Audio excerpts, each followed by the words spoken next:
Bueno, hola chicos, buenos días. Este ya es nuestro tercer día en el Simposio de Ciencias de la Tierra y ya hoy es nuestro último día. Y bueno, hoy tenemos el honor de tener a la doctora Prado y les voy a platicar un poquito sobre quién es y qué es lo que hace. Ella es de formación ingeniero bioquímico del Instituto Tecnológico de Acapulco.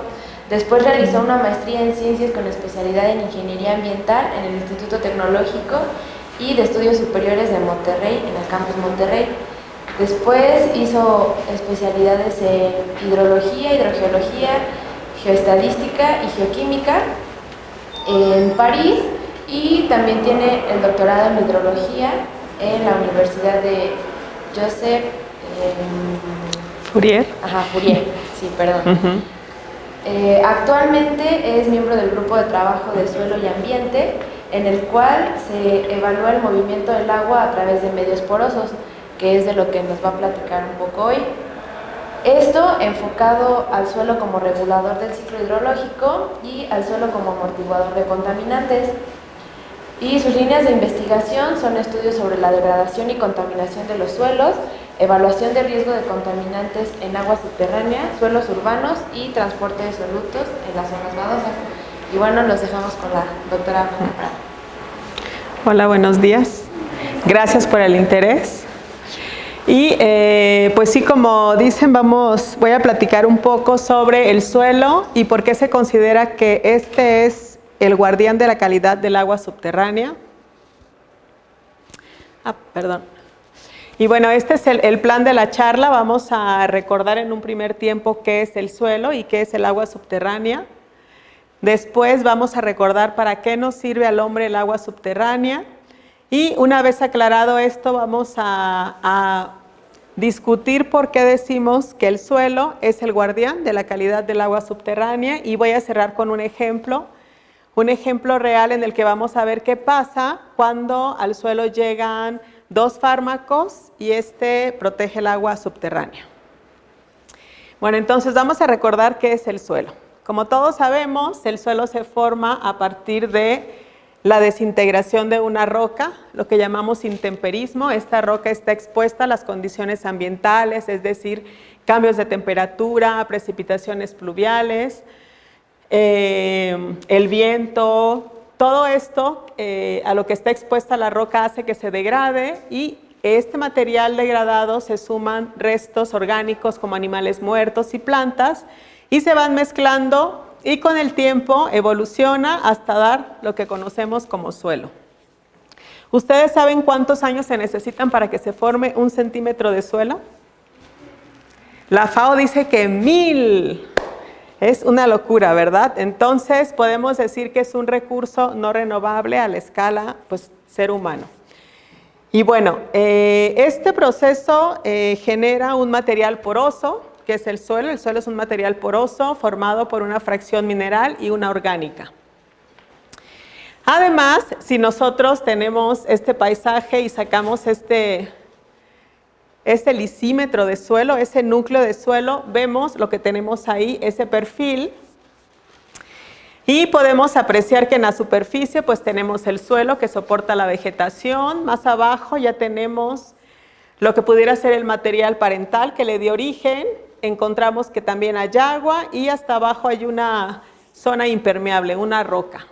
Entonces, si observamos esa imagen, podemos entender por qué se dice que el suelo es la zona de interacción entre los diferentes compartimentos del planeta: la atmósfera, la hidrosfera, biosfera y litosfera. Es decir, el suelo está en contacto con todos ellos y eso lo hace un material muy especial.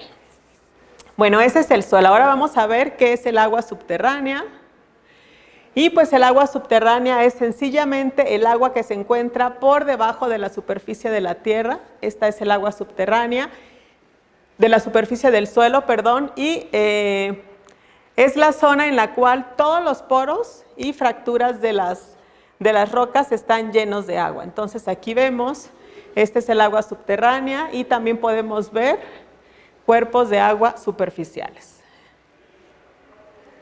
Y bueno, a escala global, estas Esta diapositiva representa los diferentes almacenes de agua del planeta y vemos que el agua subterránea representa apenas el 1.05% del agua del planeta, después de océanos y glaciares. Entonces, en realidad, no es mucha agua subterránea. ¿Y esta agua para qué nos sirve? Bueno, en principio, el agua subterránea es un gran almacén. Es un gran almacén de agua. Nosotros aquí vemos en la diapositiva, otra vez superficie del suelo. Este es el nivel freático, esta línea discontinua. Y aquí tenemos 3 almacenes de agua que se llaman acuíferos. Y este almacén conserva el agua durante horas, días, años, cientos de años o miles de años. Entonces es un almacén de agua del cual nosotros obtenemos el agua que necesitamos a través de pozos, instalamos pozos y con una bomba extraemos el agua subterránea y se convierte entonces en nuestra fuente de abastecimiento. Bueno, vamos a ver el caso Ciudad de México. ¿Se alcanzan a distinguir la cuenca del valle? Está por acá. ¿Sí la ven? Y los diferentes puntos de colores constituyen las diferentes fuentes de abastecimiento de agua subterránea, es decir, los diferentes grupos de pozos de agua que utilizamos. Tenemos en un primer tiempo el sistema Lerma, que se localiza en Lerma, en el Estado de México, y este está constituido por 250 pozos de agua que la mandan directamente a la Ciudad de México. Después tenemos al norte de la ciudad el sistema de pozos que se llama Plan de Acción Inmediata y son 218 pozos que extraen el agua de acuíferos localizados al norte de la ciudad, Cuautitlán, Pachuca, y bueno, de Texcoco y de la zona metropolitana. Entonces ahí son 218 pozos. Después tenemos los pozos del sistema de agua de la Ciudad de México y son 588 pozos. O sea, si van sumando, es una cantidad importante. Lo que quiero resaltar en este sistema de pozos es que la profundidad promedio es de 200 metros, o sea, así nos podemos imaginar 200 metros y algunos de más de 1000 metros. Entonces estamos sacando agua de más de 1000 metros de profundidad. Y también utilizamos algunos manantiales, que es agua subterránea, 18 manantiales localizados en esa parte de la Ciudad de México. Entonces, en conjunto, pues todos esos puntos de colores que vemos en la diapositiva constituyen la fuente de abastecimiento de agua subterránea de la Ciudad de México. También existe una fuente de abastecimiento de agua superficial. Bueno, entonces, muy bien, ya sabemos qué es el suelo, ya recordamos qué es el agua subterránea, cómo funciona como fuente de abastecimiento de la Ciudad de México y ahora vamos a entender por qué, cuál es la relación entre los dos. Y para esto vamos a recordar el ciclo hidrológico, que como sabemos es el modelo conceptual que describe el movimiento de agua desde un punto a otro del planeta, pero también cómo cambia de un estado a otro. Este es el ciclo hidrológico.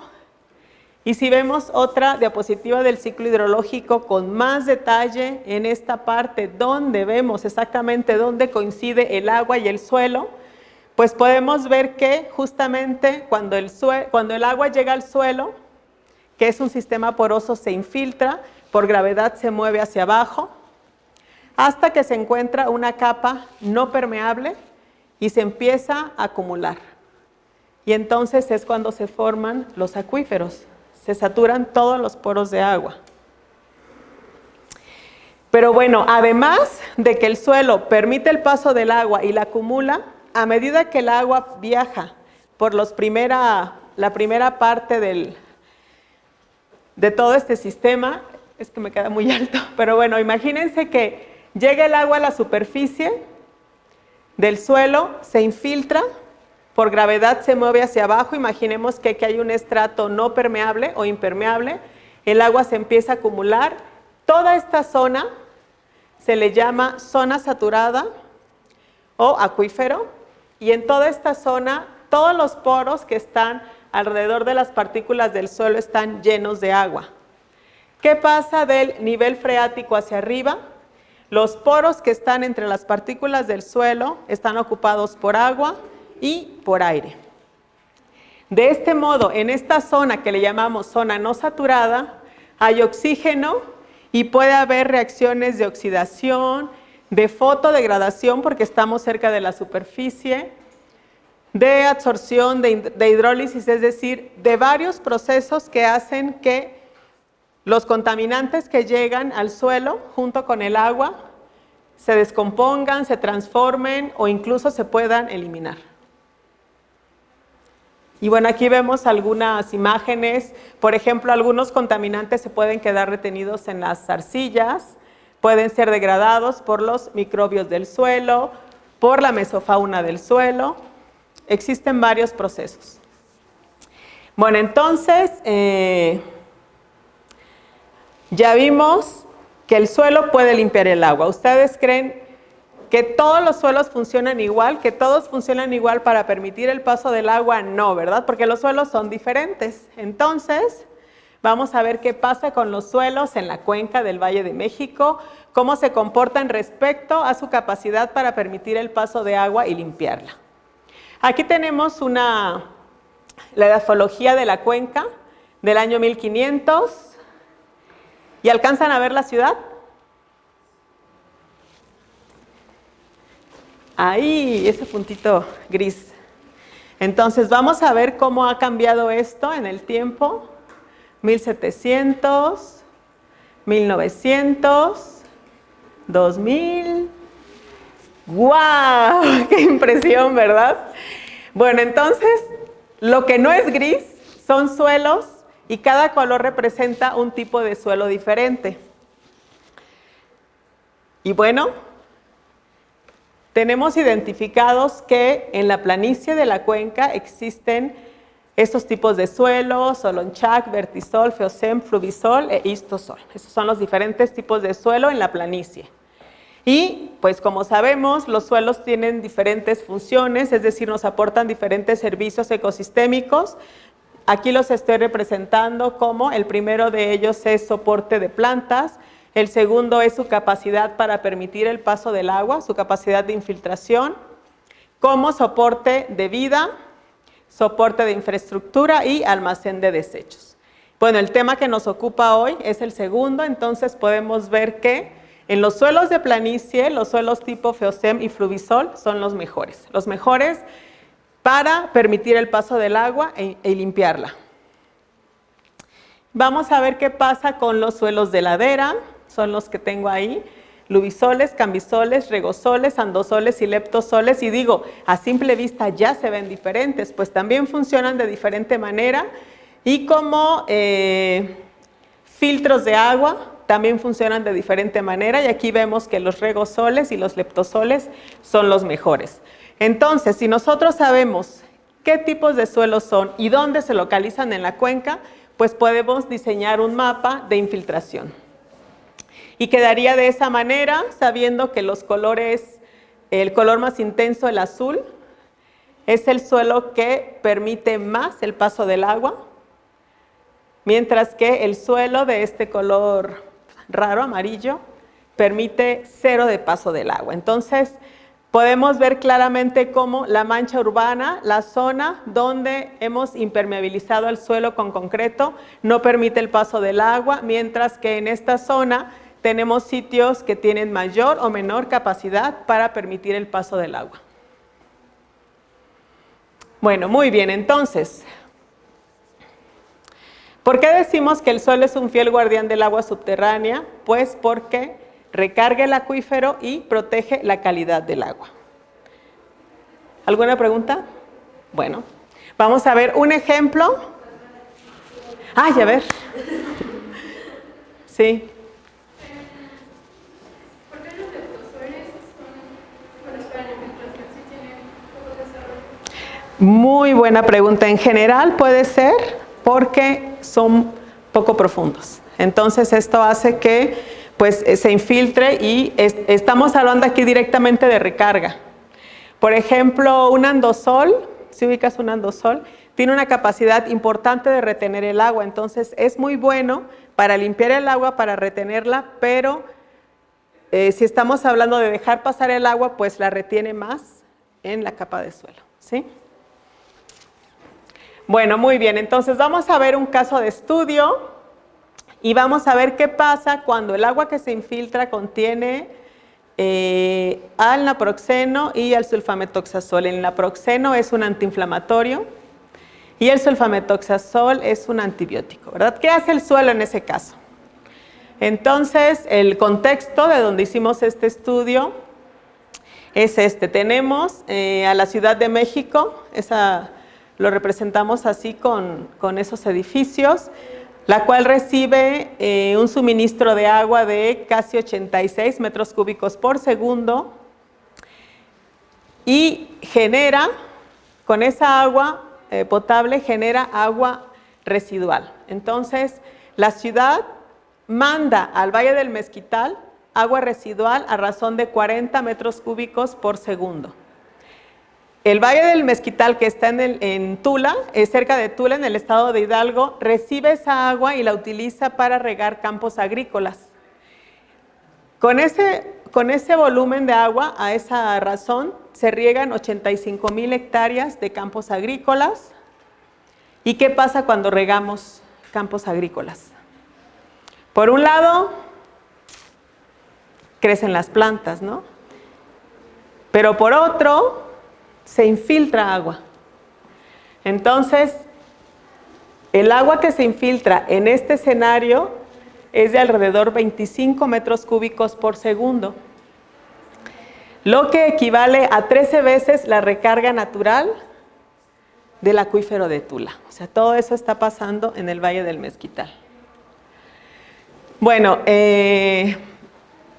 digamos que el riego con agua residual es algo que ocurre en varios países. En esta gráfica muestro los diferentes países y el número de hectáreas en el eje horizontal que son regadas con agua residual. México ocupa el segundo lugar en agua tratada como en agua cruda, en volumen, en las hectáreas regadas que son regadas con agua residual, perdón. Y bueno, esto trae beneficios. En principio es agua. Si no hubiera tanta agua en el Valle del Mezquital, por ejemplo, que es un paisaje semidesértico, no se podría producir agricultura.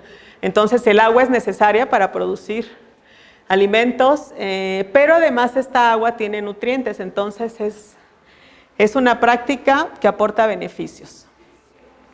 Y bueno, ¿cómo lo hace? Sale el agua residual de la Ciudad de México y gracias al emisor central, el emisor oriente y el gran canal de desagüe, esa agua se manda al Valle del Mezquital. El agua residual tiene estas características, en general un pH ligeramente alcalino, poco contenido de oxígeno, si no es que ausencia. El nitrógeno está en forma de amonio más que de nitrato por la falta de oxígeno. Pero la tabla que les quiero presentar es esta. Estos son algunos fármacos que se han encontrado en esta agua. Y aquí podemos identificar que llegan los compuestos que nos interesan hoy, que es el naproxeno y el sulfametoxazol. Entonces, bueno, ¿qué pasa con esos compuestos cuando se infiltra el agua?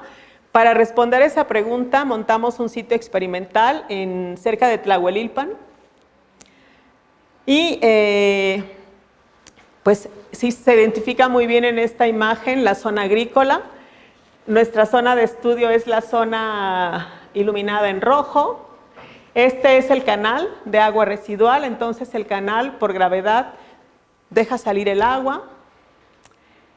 Y en ese sitio los puntos amarillo y azul son piezómetros que nosotros instalamos para saber cómo varía el nivel freático y la calidad del agua.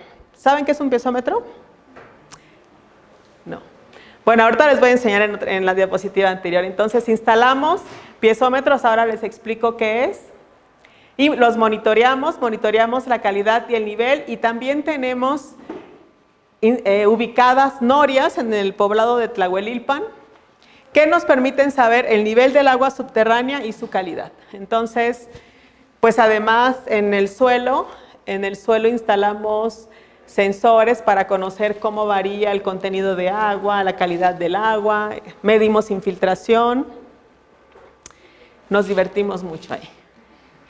Bueno, sabemos que la zona no saturada del sitio tiene varias capas, hemos identificado 13 capas, sabemos cómo se mueve el agua cuando se infiltra a través de estas diferentes capas. Esto es un piezómetro, para quien dijo que no sabía, hagan de cuenta que es un tubo que instalamos, que enterramos en el suelo, a la profundidad a la cual queremos estudiar qué pasa con el agua a esa profundidad, el agua que se infiltra, y lo ranuramos, esto significa que está ranurado a la profundidad que queremos conocer el nivel y la calidad. Entonces tenemos instalados varios a lo largo de la zona no saturada. Y aquí vamos a ver qué hemos encontrado respecto al sulfametoxazol. Miren, sabemos que la concentración de sulfametoxazol en nanogramos por litro en el agua residual utilizada en el riego es de 137. Conocemos la concentración que tiene en el agua de escurrimiento superficial, cuánto se queda retenido en el suelo, cuánto se mueve por flujo lateral. Este flujo lateral ocurre porque el frente de humedad llega hasta aquí. Esto es menos permeable, entonces se forma un flujo lateral. Sabemos la concentración de sulfametoxazol que se mueve por debajo del perfil de suelo. Y entonces, en resumen, digamos, tenemos claro que la concentración se reduce de 137 a 47 nanogramos por litro, es decir, en el primer metro de suelo se redujo el 65%. Entonces, es la capacidad amortiguadora del primer metro de suelo. Imagínense, esta concentración que sale de aquí, pues sigue viajando a través de la zona no saturada, las 13 capas que les mostré que identificamos, y llega con una diferente concentración al agua subterránea.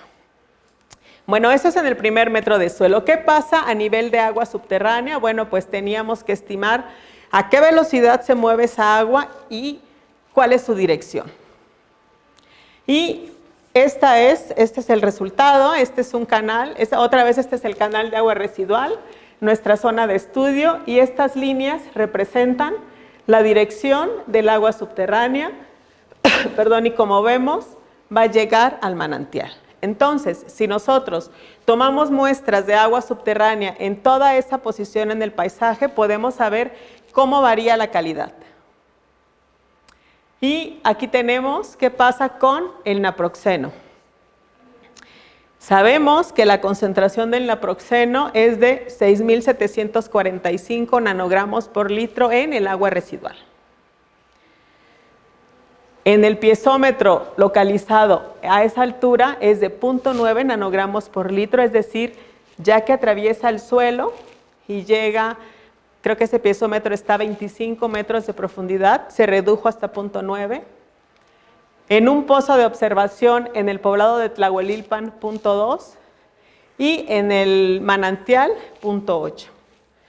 Entonces, si ahora vemos qué pasa con el naproxeno a lo largo de toda la zona no saturada, vemos que disminuye de 6.745 del canal de riego. Esta primera gráfica nos muestra cómo disminuye en el primer metro del suelo, y esto en el agua subterránea. Y podemos decir que disminuyó la concentración alrededor del 95%. Entonces, esto nos permite concluir que los suelos del Valle del Mezquital que estudiamos tienen la capacidad amortiguadora para sulfametoxazol y naproxeno. Y bueno, pues con la primera parte de la charla y esta última, creo que estarán de acuerdo conmigo que podemos concluir que el suelo protege la calidad del agua del acuífero. Y lo que quiero que se lleven hoy es que si cuidamos al suelo, cuidamos al agua. Normalmente pues ponemos mucha atención con el agua y qué padre, qué bueno que ya la población somos conscientes, pero pues mi objetivo es que hoy también se lleven la intención de cuidar el suelo y para cuidar el agua también. Y bueno, muchas gracias.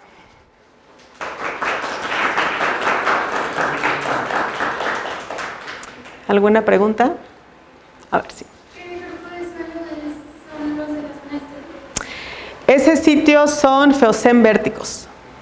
El Valle del Mezquital es un sitio noble para estudiarlo porque solo tiene 3 tipos de suelo: leptosol, feozem y vertisol. Feozem, leptosol y vertisol.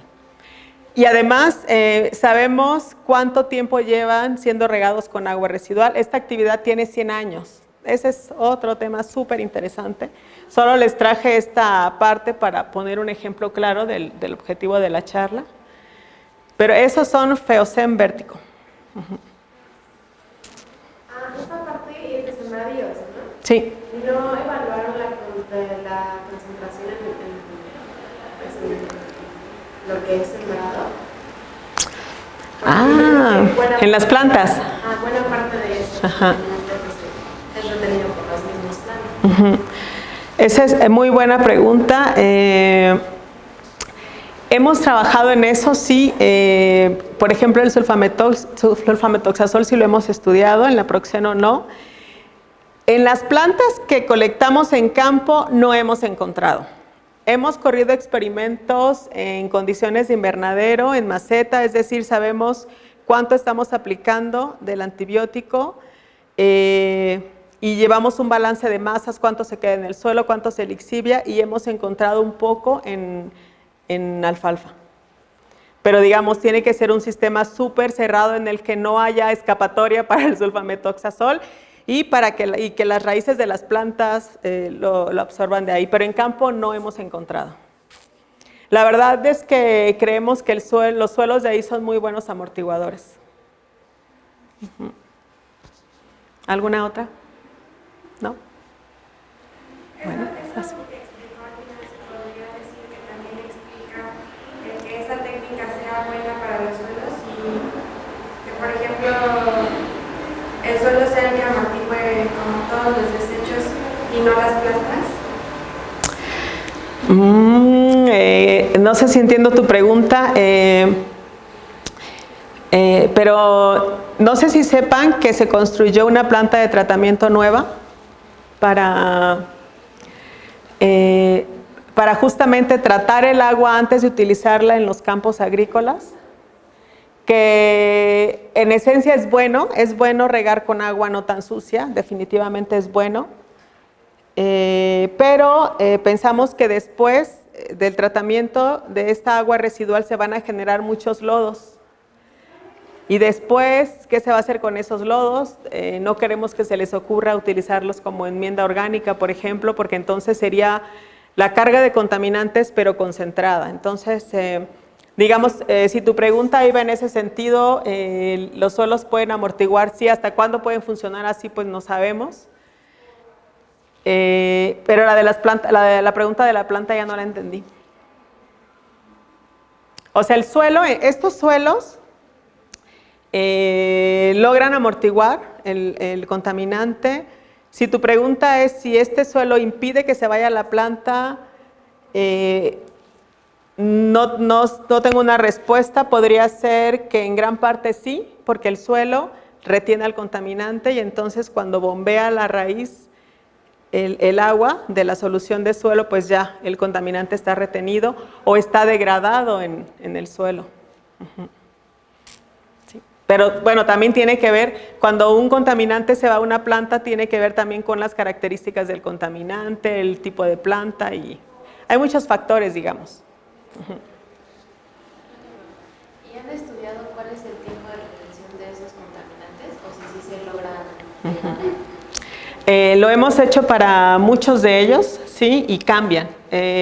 La capacidad amortiguadora del suelo está en función, por un lado, de las propiedades del suelo, pero por otro lado de las propiedades de cada contaminante. Entonces, en estos dos compuestos, la capacidad de retención del sulfametoxazol es mayor que la del naproxeno, por ejemplo. La del naproxeno se comporta como un anión, entonces se mueve casi junto con el agua.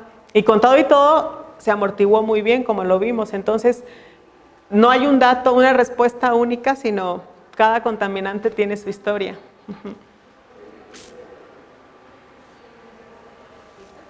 Bueno, ¿Listo? le damos las gracias a la doctora. Gracias a ustedes. Y bueno, si tienen más dudas o preguntas, pues ahí tienen su Me escriben. correo y me pueden contactar. Gracias, gracias doctora. De nada.